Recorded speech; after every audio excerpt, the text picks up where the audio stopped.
오늘은 제자의 삶이라는 제목으로 우리 하나님 말씀 함께 나누도록 하겠습니다.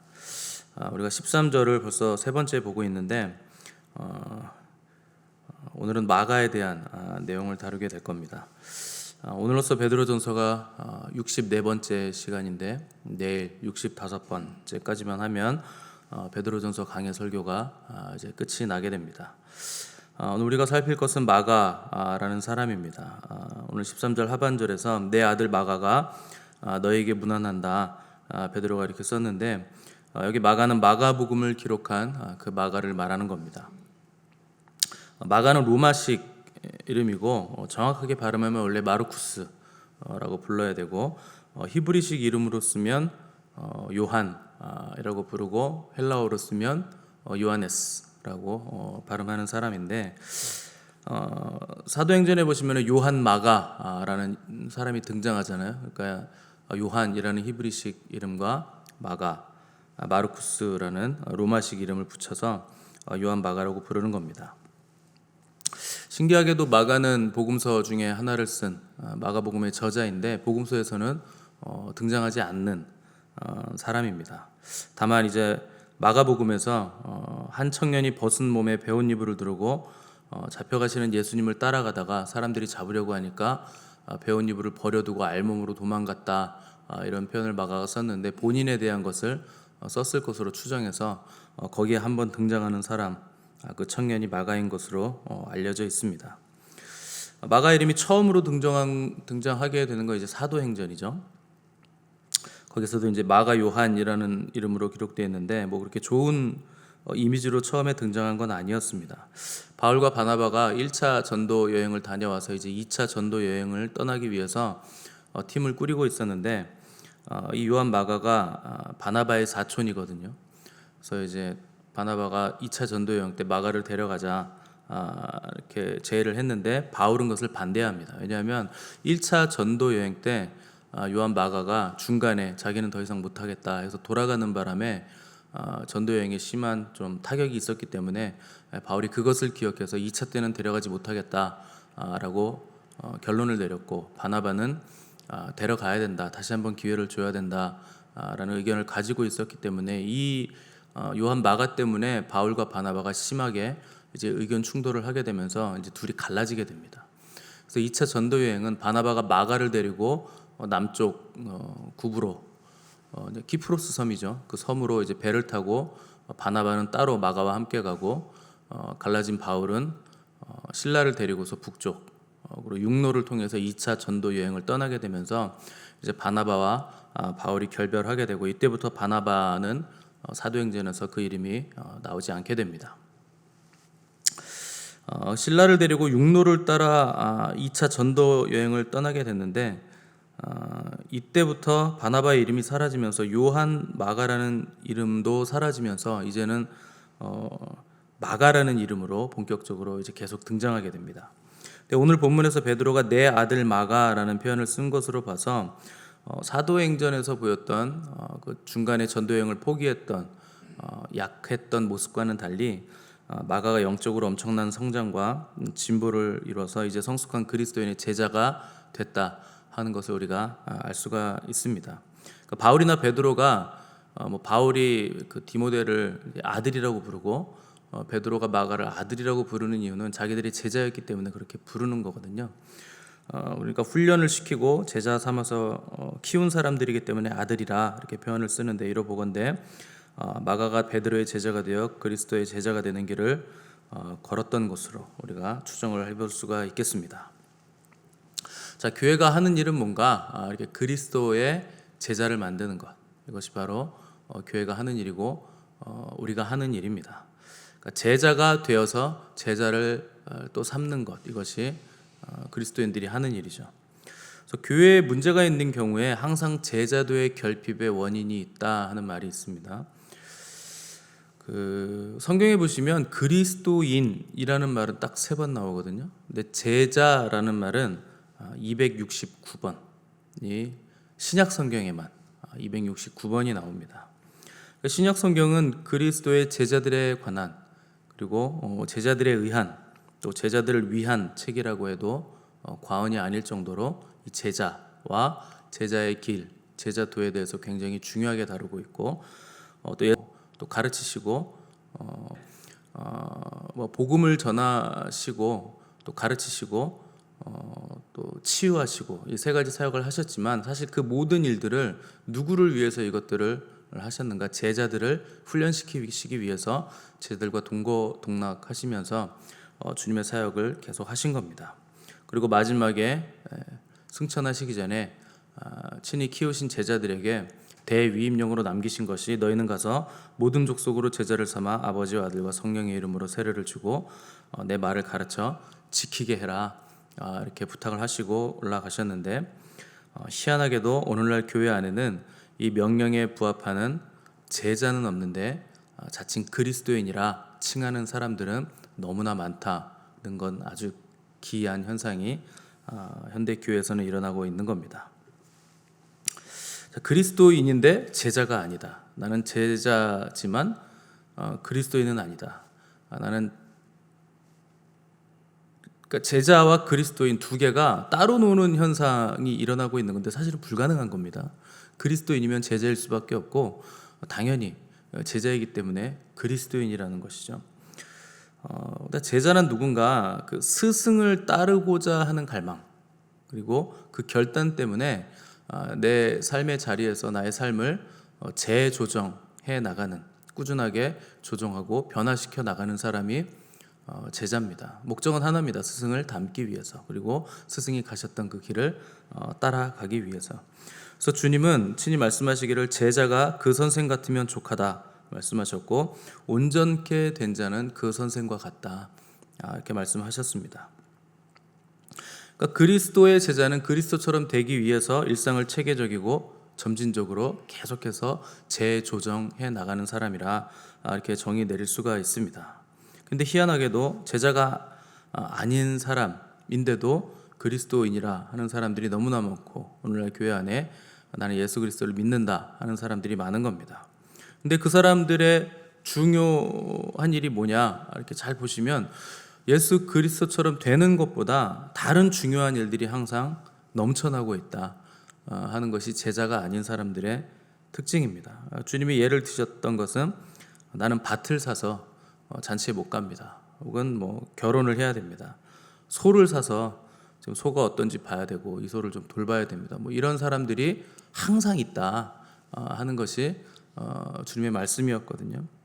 그러니까 천국 잔치가 열렸는데 나는 땅 때문에 결혼해야 돼서 소를 샀기 때문에 이 초청 잔치를 거부하는 사람들이 있는 겁니다. 그 일이 얼마나 중요할까요? 우리가 생각하고 있는 이건 정말 중요한 일이야 라고 생각하는 그 일들이 천국 잔치와 비교했을 때 도대체 얼마나 중요하길래 그것이 어떤 잔치인데 그 잔치를 초청을 거부할 만큼 우리가 그것을 중요하게 생각하는가. 어떻게 소나 밭이나 뭐 결혼, 뭐 땅, 뭐 재산 뭐 이런 것들이 하나님까지 거부하게 만들 수가 있는가, 이거 생각을 해보라는 것이죠. 뭐 이유는 당연히 하나겠죠. 처음부터 소 때문에 하나님을 믿은 사람은 소 때문에 하나님을 거부할 것이고 땅 때문에 하나님 믿은 사람은 땅 때문에 하나님의 초청을 거부하게 될 것입니다. 근데 제자란 대가를 얻기 위해서 뭔가를 바라서 갈 수 있는 길이 아니고 대가를 치르면서 가야 되는 길이기 때문에 처음부터 생각을 잘 하고 이 길을 걸어가야 된다 하는 것이 주님의 말씀입니다. 우리 누가복음 14장 한번 가보시겠습니다.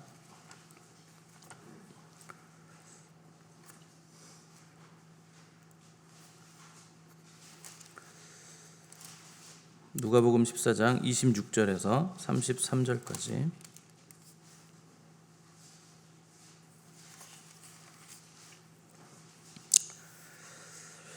제가 읽겠습니다. 26절에서 33절 120페이지.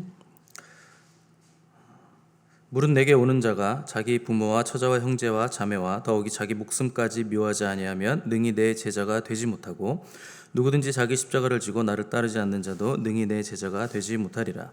너희 중에 누가 망대를 세우고자 할진대 자기가 가진 것이 준공하기까지에 족할는지 먼저 앉아 그 비용을 계산하지 아니하겠느냐. 그렇게 아니하여 그 기초만 쌓고 능히 이루지 못하면 보는 자가 다 비웃어 이르되 이 사람이 공사를 시작하고 능히 이루지 못하였다 하리라. 또 어떤 임금이 다른 임금과 싸우러 갈 때 먼저 앉아 1만 명으로서 저 2만 명을 거느리고 오는 자를 대적할 수 있을까 해야지 아니하겠느냐. 만일 못할 터이면 그가 아직 멀리 있을 때에 사신을 보내어 화친을 청할지니라. 이와 같이 너희 중에 누구든지 자기의 모든 소유를 버리지 아니하면 능히 내 제자가 되지 못하리라. 아멘. 주님의 말씀입니다. 내 제자가 되려면 계산을 잘 해보고 내가 어떤 대가를 치러야 되는지 잘 생각해서 이 길의 첫 걸음을 떼야만 될 것이다. 그렇지 않으면 다 나에게 합당하지 못한 자들이다. 그러니까 선명하게 주님께서 제자가 누군가, 제자의 길이란 뭔가를 그려주신 거죠. 한마디로 결론 내리면 나보다 주님을 더 사랑해야 된다. 내 자식보다, 가족보다, 내 목숨보다도 주님을 더 사랑해야 된다. 그게 제자다. 이렇게 결론을 내신 겁니다. 때문에 그리스도의 제자가 된다는 것은 어설프게 나를 위해서 뭐 시작하거나 내가 뭘 좀 얻어 먹으려고, 뭐 한 자리 좀 차지하려고 어떤 유익을 보기 위해서 시작할 일은 절대 아니라 하는 것이고, 제자가 되려는 자들은 어디까지 내어놓을 수 있는지, 그리고 내가 어디까지 버릴 수 있는지를 생각해서 잘 계산해서 덤벼들어야 된다. 이 말씀을 하는 겁니다. 그러니까 결국은 내가 가지고 있는 모든 것들을 포기하지 않으면 제자의 길은 시작하는 것마저도 불가능하다 하는 것을 말씀하는 것이죠. 아브라함처럼 본토 친척 아비집을 떠나지 않으면 약속의 땅에 도착할 수 없는 것이죠. 근데 많은 그리스도인들이 본토 친척 아비집을 떠나지 않고서도 약속의 땅은 밟고 싶어 합니다. 그리스도인처럼 살지는 않으면서 그리스도인처럼 죽기는 원해요. 살지 않는데 어떻게 그렇게 죽을 수가 있을까요? 그렇게 살지 않았는데 어떻게 약속의 땅, 또 가나안에 들어갈 수 있고, 떠나지 않았는데 어떻게 들어갈 수 있으며, 거룩한 삶을 살지 않았는데, 주님을 위해서 살지 않았는데 어떻게 우리가 천국에서 주님과 함께 거할 수가 있겠습니까? 그러니까 주님을 사랑하지도 않고 좋아하지도 않으면서 그분이 계신 곳에서 같이 살려고 하는 게 얼마나 앞뒤가 안 맞는 말인가 생각을 해보라는 것이죠. 근데 많은 그리스도인들이 자기는 스스로 믿음이 좋다고 생각을 합니다. 이 정도면 괜찮은 믿음이지. 세상 사람들과 비교해 봤을 때 나 정도면 괜찮다. 그리고 교회 다니는 사람들 안에서도 나는 30년 믿었고 40년 믿었고 20년 믿었고 또 말씀도 많이 알고 괜찮다 이렇게 생각을 하는데, 정말 그런가 여러분 생각을 해보셔야 됩니다. 오늘 예수님께서 얘기하시는 제자도의 초청 앞에서 정말 내가 이렇게 이 초청에 응할 수 있는가, 아니면 나도 땅을 사서 밭을 사서 아니면 다른 그 무엇 때문에, 혹은 내가 정말 중요하다고 생각하는 그것 때문에 이 초청을 거부할 가능성은 없는가 하는 것을 돌아보아야 된다는 겁니다. 신앙생활을 오래 했지만 삶의 자리 안에서 또 관계 안에서 아주 사소한 거짓말들, 자잘한 거짓말들을 하는 그리스도인들이 굉장히 많습니다. 거짓을 말한다는 건 진리를 믿지 않는다는 뜻입니다. 자잘한 거짓말인데 왜 진리를 믿지 않는다고 하시는가? 진리를 믿지 않으니까 거짓을 말하는 거예요. 그 거짓의 아비는 마귀거든요. 작은 거짓말도 그 거짓의 아비는 기원은 마귀입니다. 우리가 어떤 상황을 모면하기 위해서 거짓말을 하는 이유는 내가 이것을 정직하게 말했을 때 공교로운 일이 생길까 봐 거짓말을 하는 거잖아요. 하나님을 믿지 않는 겁니다. 내가 하나님을 믿고 내가 어떤 잘못을 했을 때 이것을 정직하게 말했을 때 하나님 생겨나게 되는 것이고, 결국 그 때문에 자잘한 삶의 자리에서의 거짓말들이 생겨나게 되는 것이고, 결국 그것은 불신과 맞닿아 있는 행위라 하는 것을 여러분 아셔야 됩니다. 아브라함도 그랬습니다. 처음에 자잘한 거짓말들을 워낙 많이 하는 사람이었고, 그래서 결국에 아내이지만 내 누이라 이런 말들, 거짓말들도 2번이나 했던 사람이었죠. 근데 결국 아브라함은 자식을 바칠 수 있는 믿음까지 이제 자라나게 됐거든요. 근데 아브라함이 처음부터 그런 믿음을 가지고 있었는가? 그런 건 아니었습니다. 처음에는 하나님이 나타나셔가지고 내가 너로 큰 민족을 이루게 해주겠다, 창대케 해주겠다, 너는 복이 될 거다, 복의 근원이 될 거다, 그러니까 이런 뭐 거의 말도 안 되는 뻥 수준의 말씀을 하시니까 반신반의하다가 내가 너로 큰 민족을 이뤄줄게, 자식이 없는데 큰 민족 이뤄주겠다고 하니까 얼마나 이게 달콤합니까? 그러니까 거기에 코가 꿰가지고 아브라함은 본토 친척 아비 집을 떠난 건데, 결국 나중에 시간이 지나고 나니까, 과정을 거치고 나서 보니까 자기 사랑하는 독자 이삭까지 바치게 되는 믿음의 조상이 됐다는 것이죠. 그러니까 우리가 제자도의 그 길에 들어서기 위해서 뭔가를 계산할 때 정말 이 정도의 대가를 지불해야 된다면 누가 가겠습니까? 누가 예수 그리스도를 구주로 믿고 기독교 안으로 들어오려고 하겠습니까마는 모르고 가기 때문에 이 길을 가는 겁니다. 아브라함처럼. 그래서 우리도 여러분 교회 처음에 다니실 때 이런 거 알고 오셨나요? 내 목숨보다 주님을 사랑해야 된다는데 여긴 진짜 대박이야, 제대로인 것 같아, 그래서 오셨나요? 아무것도 모르고 오신 거죠. 뭔가 좋을 것 같아서, 또 하나님이 인도하셨기 때문에, 또 태어나 보니 이 집안이 그냥 교회 가는 집안이어서 어쩔 수 없이 핍박을 당하지 않기 위해서 등 떠밀려서 오신 거잖아요, 어렸을 때부터. 그러다 보니 알게 되고, 그리고 믿음이 생기는 과정이 우리에게 생겨나게 되는 겁니다. 그러니까 마가는 처음에는 굉장히 부족한 모습을 보인 사람이었죠. 근데 결국에 마가는 그리스도인의 제자가 된 사람이고, 그렇게 자기의 생명을 그리스도를 위해 드린 사람입니다. 마가복음을 쓰고 또 순교의 제물로 바쳐졌기 때문에 우리가 그것을 봤을 때 정말 제자로서의 삶을 살았구나. 예수 그리스도의 12 제자는 아니었지만 그 제자가 또 마가를 제자 삼아서, 베드로가 마가를 자기의 제자를 삼아서 제자가 제자 삼는 모습을 우리에게 명확하게 보여주고 있는 겁니다. 이 전승에 의하면 마가는 이집트의 알렉산드리아에서 복음을 전했는데, 알렉산드리아의 헬라 문화가 워낙에 이제 강해서 그리스 신전의 사제들이 이제 마가를 붙잡아서 목에 밧줄을 걸고 그 밧줄을 마차에 걸어서 죽을 때까지 마차를 끌고 다녔다고 전해지고, 그때 순교한 것으로 전해져 내려오고 있습니다. 처음에 마가의 모습은 예수님 잡혀가는 거 먼 발치에서 혼입을 쓰고 구경하다가 혼입을 버리고 벗은 몸으로 도망쳤던 청년이었는데, 마지막 마가의 모습은 이방인들에게 예수 그리스도를 증거하다가 순교하는 제자의 모습으로 생을 마감하게 된 겁니다. 어떻게 그렇게 변화가 될 수 있는가? 제자의 길을 선택했기 때문이죠. 그 대가를 지불하기로 마음먹고 그 길을 걸었기 때문에 변화가 된 것입니다. 제자가 됐기 때문에, 자기 목숨보다 더 그리스도를 사랑했기 때문에, 그리스도의 이름을 이방인들에게 증거하는 것을 기쁨으로 여겼기 때문에, 증인이 됐기 때문에 그렇게 삶을 산 겁니다. 많은 그리스도인들이 제자가 되지 못하는 이유는 대가를 지불하지 않기 때문입니다. 그리고 세상도 즐기고 싶고 천국도 가고 싶기 때문에. 주일이 왜 부담이 될까요? 주일날 교회 오는 게 부담이 된다. 그러니까 예배도 드려야 되고 골프도 치러 가야 되니까 스케줄이 빡빡하니까 부담이 되죠. 예배 끝나고 또 누가 약속을 잡아놓고 빨리 거기 가야 되니까 양쪽 모두가 다 부담이 되는 삶을 살 수밖에 없는 겁니다. 주님은 우리가 그렇게 짐을 지는 힘든 삶을 살고 있는 것을 안타깝게 여기시는 겁니다. 너 그냥 그렇게 힘든 삶 살지 말고 나의 제자가 되라. 그럼 눌리는 삶이 아니라 누리는 삶을 살 수 있다. 이렇게 우리를 초청하시는 것이거든요.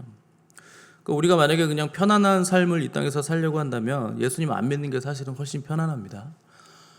근데 예수님이 이 땅에 오신 이유는 우리에게 편안함 주시기 위해서가 아니고 우리에게 하늘의 평안을 주시기 위해서 오신 것이기 때문에, 편안함이 아닌 평안을 진정으로 갈망하신다면 당연히 그리스도의 제자가 되는 삶을 선택할 수밖에 없는 겁니다. 편안한 게 나쁜 것은 아니지만 편안한 것은 진리가 될 수는 없기 때문에. 그렇다고 뭐 제자가 된다는 것이 뭐 꼭 순교를 한다거나 뭐 탁월해진다거나 무슨 성인의 삶을 사는 삶을 살아라 이렇게 말하는 것은 아닙니다. 이 시대는 그런 시대도 아니고, 그냥 주님께서 원하시는 것은 가장 너다운 삶, 사람들이 말하는 그런 삶이 아니라 내가 너를 만들 때, 너를 디자인할 때 만들어 놓은, 네 안에 심어 놓은 내 부르심, 그 부르심에 합당한 삶을 살라는 초청이 바로 제자들의 삶입니다. 우리 스스로 생각하기에 이 중요하다고 생각되어지는 일들이 너무나 많죠. 세상에는 그런 일들이 너무나 많습니다. 근데 우리가 생각하는 그 중요한 일이 사실은 중요한 일이 아닐 수 있고, 내가 자유라고 생각하는 그 일이 오히려 나를 부자유하게 얽어매는 일일 수 있다는 겁니다. 이게 없으면 안 될 것 같고, 막 저게 없으면 죽을 것 같고, 이런 생각들이 많이 들겠지만, 이게 없어서 안 되고 저게 없어서 죽는다, 우리에게 복이 된다는 것을 여러분 아셔야 됩니다. 오히려 이것저것은 많은데 내 안에 그리스도가 죽어 있다면 그것만큼 불행한 인생은 없는 겁니다. 그리스도가 없는 그 어떤 것도 우리에게는 짐이 될 것이기 때문에, 그런데 아무것 없을지라도 주님이 오시면 우리에게 온 우주가 다 오는 것이기 때문에 우리가 모든 대가를 지불하고서 반드시 얻어야 할 것은 우리 구주 예수 그리스도, 그분 한 분입니다. 우리에게 뭐가 필요한지를 가장 잘 아시는 분에게 우리의 삶을 맡기면 진정으로 자유한 삶을 살 수 있게 되는 겁니다. 만드신 분이 피조물들의 필요를 가장 잘 아시기 때문에 그분께 여러분의 삶을 의탁하시기 바랍니다. 그것이 저와 여러분이 살 길이고 자유로워지는 유일한 길이기 때문에 그렇습니다. 기도하겠습니다.